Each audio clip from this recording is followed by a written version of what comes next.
Hey everybody, it's Dan Sparra, www.theclinicaltrialsguru.com. Just wanted to actually touch up on a subject that's rarely, if ever, actually I have never heard anyone talk about it, even mention it before. Um, it's what are your expectations from joining a study? So here we are, we have this clinical trials site.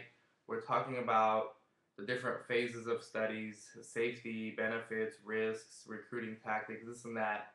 But only you can answer what your own expectations are for joining a particular study.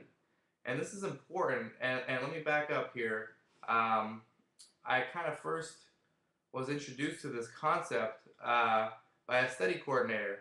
So I heard him pre-screening someone over the phone, someone who wanted to join a study, and this was at my own company. And the phones were ringing off the hook, and the coordinators were busy pre-screening people.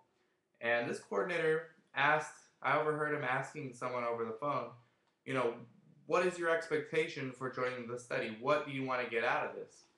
And I didn't say anything, but I was thinking to myself, you know, why the hell is this guy asking that? I mean, what does it matter? But thinking about it now, I'm a little wiser and older, I guess. It makes a lot of sense, and it deserves this video. Um, if you don't know your expectations for joining a trial, you really can't make an informed decision. Um, you can know all kinds of facts about research, all kinds of facts about that particular study, but if you don't know your own expectations for what you want to get out of that study, you really can't make an informed decision. Um, if you want to blindly follow your doctor's advice, blindly follow some website that you come across that's obviously biased and obviously wants you to join a trial, if you want to blindly follow your friend's advice, um, you know, then this is not important. You can stop listening to this video. But if you want to make an informed decision, you need to understand why you want to join the study. What do you want to get out of it? For instance, there's nothing wrong with this, by the way, and there's no right or wrong reason for you to want to join a study or not want to join a study. It's all up to you. If anyone tells you you're right or you're wrong for wanting to join a trial for whatever reason, they're full of crap. Um, some people want to join trials just to make money, and their expectations are to make a whole lot of money. And that's fine, and there are studies for that. They're phase one studies primarily, where they're testing the safety of the drug, and we've already talked about those. So if that's your expectation, then you now are able to make a more informed decision about what kind of trials can best match your expectations. Now, some people, their expectations are to get better from their current condition or their symptoms of their disease or whatever. And okay, so that's their expectation.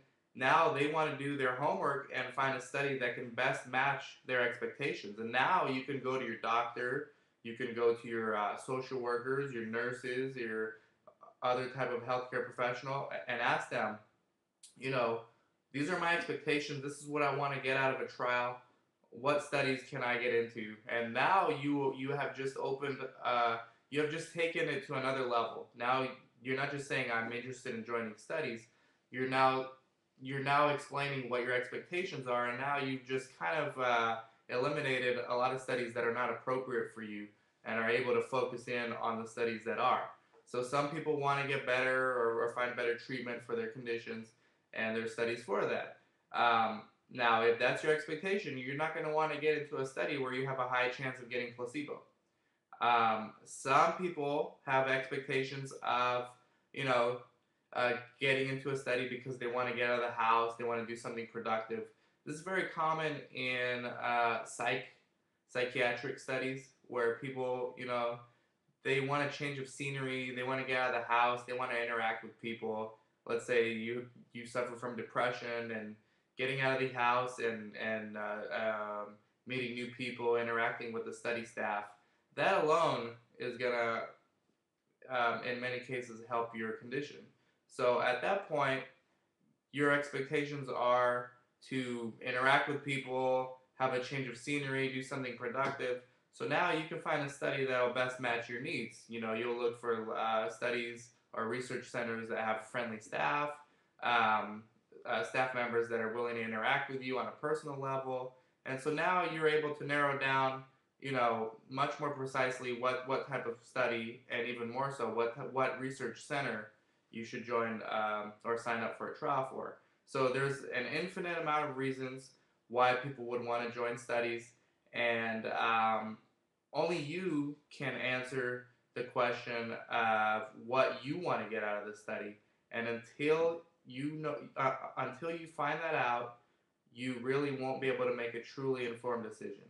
So it's very important to do a little bit of soul searching here. I know it sounds kind of touchy feely, but if you're considering joining a study, you got to ask yourself the very next question has to be why? What do I want to get out of it? And then you can make a much more educated and informed decision, and have a much more efficient time researching the different type of studies and research centers in your area that are available for you. Hope this helps. Share this video, and I would love to get your feedback. What are some of your reasons for joining trials, and were your expectations met or not? Would love to hear back from all of you. www.theclinicaltrialsguru.com. Thank you very much.